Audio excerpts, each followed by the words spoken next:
Hello everyone, welcome to स्टूडेंटो। So हमारे साथ हैं ईशान सर, जिनका 234 रैंक के साथ आईपीएस के लिए सिलेक्शन हुआ है। इन्होंने सेल्फ स्टडी से प्रिपरेशन करी थी और दिल्ली में रहकर तैयारी करी थी। और इन्होंने क्या स्ट्रेटजी बनाई, क्या बुक लिस्ट फॉलो करी, ओवरऑल कैसे प्रिपरेशन करी है, इसके बारे में हम डिस्कस करेंगे। सो अभी तक आपने चैनल को सब्सक्राइब नहीं किया तो चैनल को सब्सक्राइब कर लीजिए, इस वीडियो को लाइक करें।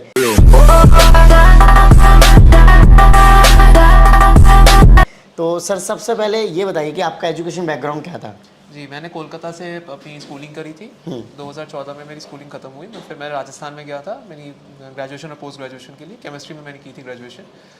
फिर 2019 में मेरी पोस्ट ग्रेजुएशन ख़त्म हुई। उसके बाद से मैं तैयारी कर रहा हूँ यूपीएससी की। ओके, जनरली जब हम तैयारी में आते हैं तो डाउट्स चल रहे होते हैं कि क्या हम इस लायक बने हैं कि हमारा सिलेक्शन हो जाएगा, क्या हम इतने होशियार हैं, क्या हम इतना पढ़ पाएंगे जिससे कि हमारा सिलेक्शन हो जाए। तो ऐसे कुछ डाउट आते थे आपके मन में? नहीं, सिलेक्शन होगा कि नहीं इसका डाउट मुझे कभी था नहीं ऑनेस्टली, क्योंकि कोई भी एस्पिरेंट जब पहली बार चालू करता है पढ़ाई तो उसका मन में रहता है कि हाँ मैं निकाल लूँगा, अगर मैं ढंग से मेहनत करूँगा तो मैं निकाल लूँगा। हाँ। मेरा भी वही था स्टार्टिंग में कि जब मैं स्टार्टिंग में जो स्टार्ट किया था मुझे कैपेबिलिटीज़ पे भरोसा थी कि शायद हाँ मैं निकाल सकता हूँ, बस मुझे थोड़ी मेहनत करनी पड़ेगी। मेहनत थोड़ी लंबा करना पड़ गया, बस इतना ही है। हाँ, कोई बात नहीं। सिलेक्शन हो गई। अच्छा, ये आपका थर्ड अटेम्प्ट में हुआ? जी हाँ, मेरा थर्ड अटेम्प्ट था। ओके, सो जनरली जब आपने प्रिपरेशन स्टार्ट करी थी तो हर कोई कन्फ्यूजन होता है कि कैसे स्टार्ट करें, कौन सी बुक लिस्ट फॉलो करनी चाहिए, कोचिंग ज्वाइन करना चाहिए या फिर किसी का गाइडेंस लेना चाहिए। फिर ये कैसे स्टार्ट हुआ था आज से 3-4 साल पहले जब आपने किया था? मैंने कोचिंग नहीं लिया। तो मैं दिल्ली में जब आया, मैं दिल्ली में था 1 साल के लिए प्रिपरेशन के। मैंने रूम पे मैं पढ़ता था। तो मेरे कुछ सीनियर्स मुझे मिल गए थे कॉलेज के, जब मैं पीजी में गया था पहली बार। तो उन्होंने मुझे स्टार्टिंग में बताया था कि ये बुक्स ज़रूरी हैं, जैसे एनसीईआरटी ज्योग्राफी का उन्होंने बताया था, फिर लक्ष्मीकांत तो बताया ही था। उसके अलावा जो इंपॉर्टेंट बुक्स हैं मोस्टली उन्होंने मुझे बताए थे। बुक लिस्ट, बुक शॉप्स भी उन्होंने मुझे दिखाया था कि यहाँ से ले सकते हो, वहाँ से ले सकते हो। शुरुआत मेरी 1-1.5 महीने में उन्होंने मुझे हेल्प करी थी। फिर उसके बाद तो एक बार जब फ्लो बन जाता है ना, एक बार जब फ्लो बन गई है तो मोटा मोटी लोगों का अंदाज़ा लग जाता है कि हाँ ये बुक की ज़रूरत नहीं है, ये बुक की ज़रूरत है। बस वो 1-1.5 महीने की बात है। दोस्तों, अब तक का मैं चैनल पर सबसे बड़ा अनाउंसमेंट करने वाला हूं। फ्रेंड्स, अगर आप यूपीएससी की तैयारी कर रहे हैं तो आप जीत सकते हैं लाखों रुपए के प्राइज एंड गिफ्ट्स। फ्रेंड्स, मैं बात कर रहा हूं अनअकैडमी के अल्ट्रा कॉम्बैट के बारे में, जो कि 24 सितंबर को सुबह 11 बजे से होने वाला है, जिसके लिए अभी 2 ही दिन बाकी है। आप अपनी तैयारी को इसमें चेक भी कर सकते हैं कि आप किस तरीके से अपनी प्रिपरेशन कर रहे हैं और आपकी ऑल ओवर इंडिया में स्टूडेंट्स के साथ रैंक क्या आती है। फ्रेंड्स, अगर आप घर पर रहकर तैयारी कर रहे हैं तो घर पर चाहिए होता है एक पढ़ाई का माहौल, और जनरली घर पर पढ़ाई का माहौल नहीं बन पाता है, तो इसके लिए आपको मिलता है 3000+ आवर्स का लाइब्रेरी एक्सेस अगर आप अल्ट्रा कॉम्बैट में रैंक लाते हैं। साथ ही साथ मैं आपको बता दूं कि अगर आप घर से तैयारी करते हैं तो आपको इंटरनेट की भी जरूरत होती है, तो इसके लिए आप जीत सकते हैं 3000 तक का रिचार्ज, जो कि आपको आई थिंक पूरे साल अच्छे से इंटरनेट प्रोवाइड करेगा। फ्रेंड्स, इसके अलावा आप जीत सकते हैं laptop, smart watch and up to 100% तक का स्कॉलरशिप, साथ ही साथ टेस्ट सीरीज, साथ ही 10 करोड़ तक के इनाम।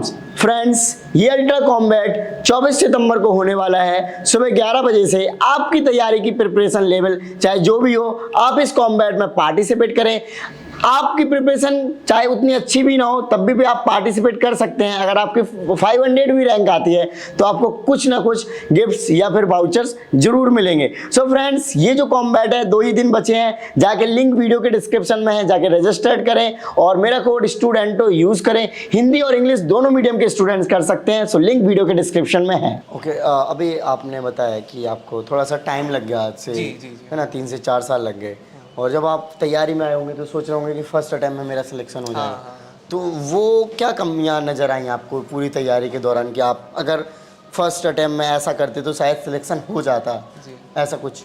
फर्स्ट अटेम्प्ट में मेरा फर्स्ट 2 अटेम्प्ट्स में मेरे मेंस में वही दिक्कत आ गई थी कि मैं पेपर कंप्लीट नहीं कर रहा था। वो दोनों मैंने रिपीट करी थी मिस्टेक, जो मैं इस साल नहीं किया। मैंने पेपर इस साल कंप्लीट किया सारे पेपर्स में और रैंक भी आ गई अच्छा वाला। अच्छा, पिछली बार भी आप मेंस लिखे? हाँ, मैं 3 बार मेंस लिखा। मेंस मतलब प्रीलिम्स हर बार आपका क्लियर? प्रीलिम्स मेरा हर बार। तो चलिए अब प्रीलिम्स की स्ट्रेटजी पे बात कर लेते हैं। तो प्रीलिम्स में कितने क्वेश्चन अटेम्प्ट करके आते थे आप?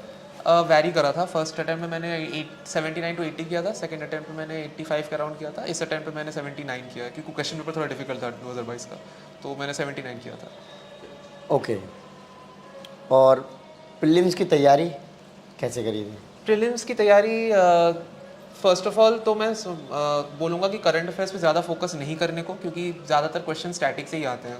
कितने 5 6 7 10 क्वेश्चन होंगे करंट अफेयर्स से, बाकी 90 क्वेश्चन स्टैटिक से ही होंगे। 180 मार्क्स में स्टैटिक से ही मिलेंगे। तो मैं करंट अफेयर्स पे थोड़ा कम फोकस किया था। मैंने करंट अफेयर्स के लिए सिर्फ न्यूज़पेपर पढ़ा था एंड बाद में मैंने PT 365 थोड़ा देख लिया था, थोड़ा बहुत, बस उससे ज़्यादा की नहीं किया था मैंने। बाकी सोर्सेज तो मेरे वही नॉर्मल थे, लक्ष्मीकांत थे, स्पेक्ट्रम थे हिस्ट्री के लिए, ओल्ड NCERTs थे, मृणाल सर के नोट्स थे इकोनॉमी के लिए। मेरे सोर्सेज मोटा मोटी सेम ही थे, बस smart study is very important for prelims. Previous year question करना बहुत ज़रूरी है, और मैपिंग का सेक्शन थोड़ा ज़रूरी है जियोग्राफी में, तो मैंने वो सब किया था। तो प्रीलिम्स और मेंस की आपने तैयारी इंटीग्रेटेड रखी थी फिर या अलग अलग? फर्स्ट अटेम्प्ट में मेरा इंटीग्रेटेड ही रखा था मैंने, प्रीलिम्स और मेंस की तैयारी। प्रीलिम्स के 3 महीने पहले मैंने सिर्फ प्रीलिम्स पे कम्प्लीटली फोकस किया था। बट साइकिल मेरा ऐसा हो गया था कि प्रीलिम्स मेंस के बाद मैं निकल रहा था ना, एवरी टाइम 3 या 4 महीने कुछ बच रहे थे प्रीलिम्स के लिए, तो उसके बाद मैं फिर से दोबारा प्रीलिम्स की तैयारी में आ जाता था। तो फर्स्ट अटेम्प्ट में हाँ मैंने इंटीग्रेटेड किया था प्रीलिम्स और मेंस की तैयारी। ओके, और मेंस का अगर कोई जनरली कहते हैं ना कि अगर मेंस की तैयारी कर ली तो प्रीलिम्स तो हो ही जाता है ना, तो थोड़ा सा इसके बारे में बताएंगे कि मेंस की क्या स्ट्रेटजी होनी चाहिए? नहीं, मैं ये नहीं बोलूँगा कि मेंस की तैयारी करोगे तो प्रीलिम्स हो जाएगा। ये प्रीलिम्स अब ऐसा हो गया है कि मैं ये बात कभी कह नहीं पाऊंगा। सो ओके, हाँ, मेंस की तैयारी मोस्टली प्रीलिम्स की तैयारी से ही, जितना प्रीलिम्स के पहले जो तैयारी होगी मेंस के लिए वो मोटा मोटी कवर हो जाता है, बट जो एक्स्ट्रा करना पड़ता है वो एक आंसर राइटिंग करना पड़ता है। उसके अलावा ऐसे तो प्रैक्टिस करना पड़ता ही है। एथिक्स का एक अलग ही पूरा तैयारी करनी पड़ती है।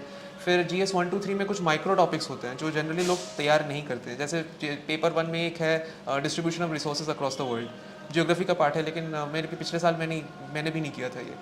फिर GS 3 में एक और linkages between organise crime and terrorism, ये टॉपिक एक है। ये सारे माइक्रो टॉपिक्स जो हैं ये अलग से प्रिपेयर करनी पड़ती है मेंस के लिए। तो मैंने फिर वही किया था कि ये जो माइक्रो टॉपिक्स इसको अच्छे से तैयार कर गया था इस साल। ओके, सो नोट्स वगैरह बनाए आपने?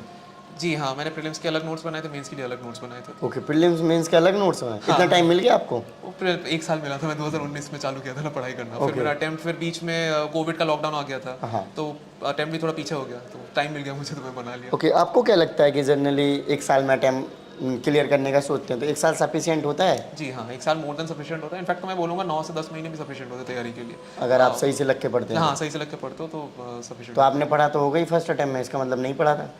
सही से मैं पढ़ा था, मैं ऑनेस्टली पढ़ा था, बट वो पेपर कंप्लीट नहीं हुआ तो मार्क्स नहीं आए। हाँ, ये मेन रीजन, प्रीलिम्स निकल गया था। प्रीलिम्स निकल गया था, हाँ, obviously. Okay, so current affairs हो गया, एथिक्स ऐसे हो गया, इन सब को लेकर स्टूडेंट्स में काफ़ी कन्फ्यूजन रहती है, तो करंट अफेयर्स के बारे में पहले बताएंगे। करंट अफेयर्स में मोस्टली मैं न्यूज़पेपर ही पढ़ता था, इंडियन एक्सप्रेस ही पढ़ता था मैं। उसके अलावा मैं कुछ ज़्यादा किया और मैंने नोट्स नहीं बनाए थे। करंट वो जो न्यूज़पेपर से नोट्स बनाना वगैरह वो सब मैं नहीं किया था। मंथली करंट अफेयर्स मैगजीन्स भी नहीं पढ़ा था मैंने। मैं एक बार बस न्यूज़पेपर पढ़ता गया एंड प्रीलिम से पहले PT 365 आता है वो मैंने देख लिया था। हाँ, करंट अफेयर्स मेंस के लिए इंपॉर्टेंट है, उसके लिए जो ईयरली करंट अफेयर्स मैगजीन्स आते हैं कोई भी इंस्टीट्यूट का, तो वो मैं कर लिया था। जनरली एथिक्स ऐसे को लेकर स्टूडेंट का भी वो रहते हैं कि इसमें मार्क्स कैसे आएंगे, कम मार्क्स आ जाते हैं कभी कभी, है ना, तो इन सबको कैसे आपने डील किया? ऐसे का मुझे जेन्युइनली ज़्यादा टेंशन था नहीं, क्योंकि मैं बचपन से लिखता आ रहा हूँ, मेरे मैगजीन्स में पब्लिश भी हुआ है स्टोरीज, सो मुझे उतना टेंशन था नहीं मेरे, क्योंकि मुझे पता है मेरा फ्लो है आंसर में। बस मुझे एक बार मैं सबको बोलूँगा कि ऐसे की तैयारी जितना भी भले तुम लोग प्रिपेयर्ड हो कि नहीं, लेकिन एक बार ऐसे की तैयारी अलग से कर लेना, क्योंकि कुछ अभी तो फिलोसॉफिकल एसेस पूछने लगे UPSC, तो कुछ टॉपिक्स होंगे, परसिवरेंस हो जाएगा, करेज हो जाएगा, ये जो टॉपिक्स हैं इस पर से कुछ कोट्स कलेक्ट कर लेना एंड कुछ एनेक्डोट्स कलेक्ट करना है तो इंट्रोडक्शन में लिख सकते हो। उसके अलावा प्रैक्टिस करना बहुत ज़रूरी है। एग्जाम से पहले कम से कम 5 या 6 मॉक्स तो लिख लेना, ऐसे का फुल लेंथ मॉक्स एक बार ऐसे का लिख लेना, बहुत ज़्यादा ज़रूरी हो जाता है वो। एथिक्स का मैं बोलूँगा कि ethics mostly depends on your own perspective. जैसे मैं बुक से पढ़ना थोड़ा पसंद करता हूँ, मैंने बुक से पढ़ा था। कुछ लोग हैं जो नोट से तैयार करे हुए हैं, तो दैट इज़ ऑल्सो फाइन। कोई भी एक पर्टिकुलर सोर्स उठा लो, बट उस सोर्स को कभी चेंज मत करना। वैल्यू एडिशन कर सकते हो उसमें, बट जो तुम्हारा मेन सोर्स होगा वो सेम रहेगा, उसको चेंज करने की कोई ज़रूरत नहीं है। उसके अलावा कुछ छोटे मोटे वैल्यू एडिशन होते रहेंगे, वो आंसर से होते रहेंगे, डेली वैल्यू एडिशन होता रहेगा। सो बस इतना ही ऐसे। ओके, जैसे ऐसे कि आपने बुक भी लिखी है, तो वो इसीलिए लिखी है कि आप बहुत अच्छे थे। मार्क्स कैसे आए और आपके? मेरे 132 आए हैं इस साल। अरे बहुत ज़्यादा है आपके तो फिर। तो हाँ, मैंने ये बुक मैंने इसीलिए लिखा था क्योंकि मैंने देखा हुआ है काफ़ी लोगों की सिर्फ डाउट्स सब लोगों के सिमिलर रहते हैं कि सर कैसे स्टार्ट करूँ, कैसे एंड करूँ, बीच में मैंने क्या कोट्स वगैरह कहाँ से कलेक्ट करूँ। तो अभी प्रॉब्लम ये हो जाता है कि पहले के जो बुक्स थे, पहले भी ऐसे के बुक्स बहुत सारे अवेलेबल हैं, बट प्रॉब्लम ये है कि वो पहले के फॉर्मेट में है, फैक्चुअल ऐसे ज़्यादा है उसमें। तो उसको थोड़ा रेमेडी करने के लिए मैंने ये फिलोसॉफिकल ऐसे वाला बुक, उसका नाम है स्ट्रैटेजी फॉर फिलोसॉफिकल एसेस, उसका लिंक मेरे चैनल पे है। हाँ, मैं डिस्क्रिप्शन में दे दूँगा। हाँ, बहुत चीप ही रखा है, बहुत ज़्यादा एक्सपेंसिव भी नहीं है। सो उसमें मैंने अलग से जो बहुत सारे टॉपिक्स हैं जिसके ऊपर मैंने इंट्रोडक्शन, कंक्लूजन, इन सब का एक फॉर्मेट मैंने बना के दे दिया ताकि लोगों को समझ में ईजिली वो यूज़ कर सके अपने आंसर्स में। तो हाँ, वो ऐसे का बुक मैंने लिखा हुआ है ताकि लोगों को थोड़ा सा बेनिफिट हो। ओके। अच्छा, मॉक वगैरह आपने जो दिए हैं, तो कितने मॉक दे चुके होंगे आप? मैं इस साल का और बात कर मेंस रहा के? हूँ। प्रीलिम्स का कितना, प्रीलिम्स का मैंने सेक्शनल टेस्ट दिया था वही 20 के अराउंड। फुल लेंथ मैंने दिए थे 8, 8। और मैंने 8 अलग अलग इंस्टीट्यूट्स के और दिए थे। मेंस वगैरह के? मेंस के मैंने दिया था 12, उसमें से मैंने 4 दिए थे रियल टाइम में, मतलब वो एक ही दिन में 2 मॉक्स मैंने वो दिए थे 12। ओके। जैसे कि बुक्स वगैरह हैं, रिसोर्सेज हैं, तो आपको क्या लगता है कि कैसे हेल्पफुल हुए? बुक्स तो मैं बुक से पढ़ना पसंद करता था, क्योंकि मैंने देखा काफ़ी लोग नोट से पढ़ते हैं, बट मैं बुक से ज़्यादा प्रेफर करता हूँ। तो मैंने मैकग्रॉ-हिल पब्लिकेशन के बुक्स हैं, लक्ष्मीकांत एंड फिर नितिन सिंघानिया सर की आर्ट एंड कल्चर बुक्स हैं। मैंने वो पढ़ी थी Laxmikanth and art and culture के लिए। उसके अलावा स्पेक्ट्रम तो है ही, स्पेक्ट्रम हो गया, फिर लक्सिकॉन हो गया ऐसे एथिक्स के लिए, वो मैंने फॉलो करी थी। बट लक्ष्मीकांत तो मैकग्रॉ-हिल पब्लिकेशन की है, वो तो लक्ष्मीकांत तो सब पढ़ते हैं। ओके, तो ऑब्वियसली। वो तो बाइबल है हमारा। हाँ, हाँ। अभी इनका शायद लेटेस्ट एडिशन 7 एडिशन आ गया है ना? हाँ जी, अब मुझे तो उसकी ज़रूरत पड़ेगी नहीं थैंकफुली, बट तो इसमें क्या सिलेबस ऐड हुआ? देखी क्या अभी आपने? अब क्या ही जरूरत हाँ, पड़ी? मैंने देखी नहीं है। हाँ, बट 6th एडिशन मैंने देखा था, 6th एडिशन में कुछ एडिशंस हुए थे, मैंने देखा। ओके। अच्छा, आप मेंटरशिप का क्या रोल समझते हैं? मेंटरशिप का यूपीएससी प्रिपरेशन में थोड़ा मतलब इंपॉर्टेंट है, मैं तो समझता हूँ कि काफ़ी इंपॉर्टेंट है। सिर्फ इसलिए नहीं कि पढ़ाई की ज़रूरत है, बट इसलिए क्योंकि मेंटल सपोर्ट मिलता है। जैसे उत्कर्ष सर हमारे मेंटर है, वो मेरे बड़े भाई जैसे हैं, मतलब आफ्टर सिलेक्शन ऑल्सो वो मुझे काफ़ी सारा एडवाइस देते हैं जो जाकि बाद में मुझे बहुत ही काम आएगा। सो उत्कर्ष सर थे हमारे मेंटर, जो कि इंटरव्यू के दौरान हमें गाइड किए थे, मेंस के दौरान भी गाइड किए थे मुझे।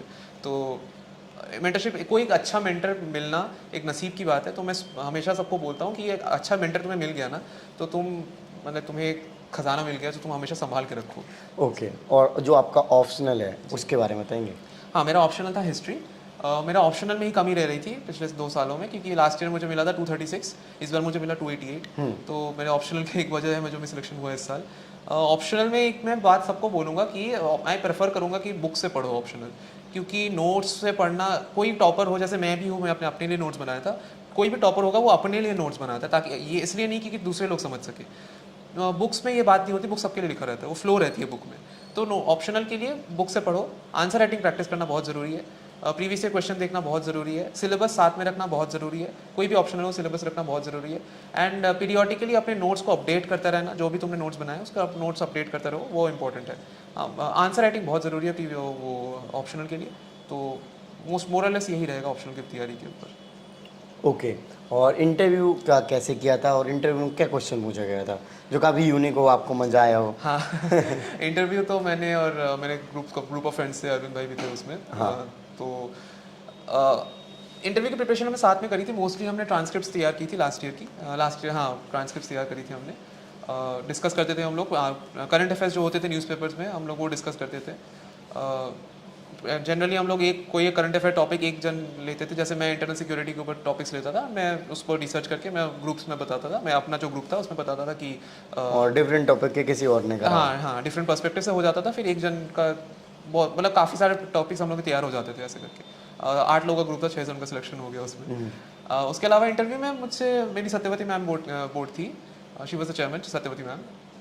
क्वेश्चंस तो बहुत सारे पूछे थे, बट मुझे जो सबसे अच्छा लगा था, एक उन्होंने मुझे एक क्या सब सिचुएशनल क्वेश्चन उन्होंने पूछा था कि if you are the municipal commissioner of a particular place and जो इंडस्ट्रियलिस्ट्स हैं, जो वहाँ के लोकल्स हैं, उनमें से प्रॉब्लम्स हो रही हैं, उनको कैसे संभालोगे, सॉल्व करोगे सिचुएशन को, वो सबसे अच्छी मुझे लगी थी। उसके अलावा तो काफ़ी सारे ऑप्शनल से उन्होंने पूछा था कि हिस्ट्री के इतने सारे इंटरप्रिटेशंस क्यों हैं, म्यूजियम हमारे लिए इतने इंपॉर्टेंट क्यों है। हाँ।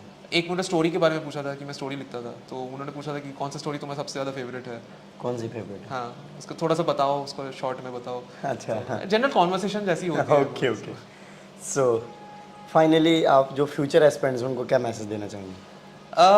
उनको तो मैं यही बोलूँगा कि मेहनत करते रहो, ये तो जेनरिक सा हो जाएगा, बट बात ये है कि ये बहुत लंबा जर्नी है, 3-4 साल ऐसा जर्नी हो जाता है ये। तो मेहनत करते रहो, कभी अपने डिसीजंस को डाउट मत करना। जो ऐसे तो मैं बहुत सारे लोग बोलते रहेंगे कि ये वाला सोर्स अच्छा नहीं है, ये वाला बुक अच्छा नहीं है, दूसरे नोट्स ले लो, ये सब मत करना। जो तुमने पहले सिलेक्ट किया है नोट्स, उसी को स्टिक करते रहो। करंट अफेयर्स के सोर्सेज को 1000 मत रखो, कोई एक पर्टिकुलर सोर्स ले लो। जैसे मैंने सिर्फ न्यूज़पेपर रखा था, कुछ एक ऐसा सोर्स ले लो, उस पर स्टिक करो। सोर्सेज बहुत सारे हैं, उसको थोड़ा सा वो करो, छोटा करो एंड सिलेबस साथ में रखना, सिलेबस के साथ तैयारी करो। Okay, so thank you so much sir for your lovely message. So friends, आपने देखा कि इन्होंने ओवरऑल अपनी प्रिपरेशन का स्ट्रेटजी का एक्सपीरियंस शेयर किया। सो आई होप आपको वीडियो अच्छी लगी होगी। तो इस वीडियो को लाइक करें, अभी तक आपने चैनल को सब्सक्राइब नहीं किया तो चैनल को सब्सक्राइब कर लीजिए। जय हिंद।